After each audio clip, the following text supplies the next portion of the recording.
Bueno, beti izan dute moduan, movimentua hasiko gara, umeekin, orduan hemen dekogu, lerro zuzena eta kurbatua. Orduan, umeak egingo da bena izango da, lerroaren gainean ibili. Guk gainean egin barrean ondoan egingo dugu, baina bueno, berdin da.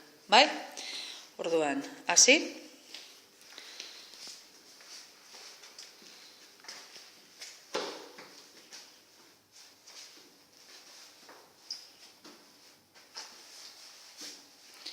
Bale, eta orain bestea, ondoan dekozuna. Saiatu ondotik joaten, bai? Epala! Hobeda umea, ondotik joan barrean, jutea igual gainetik, bai? Baina, bueno, zinta de karrozero lurrian jarritxa, erotizakin margotuta bebai, balixo dau, bai? Guk komuneko papelagaz egin dugu.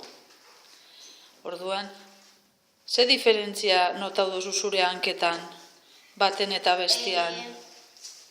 Mobitzen diesela kurbat egiten dago esela. Aha, bale.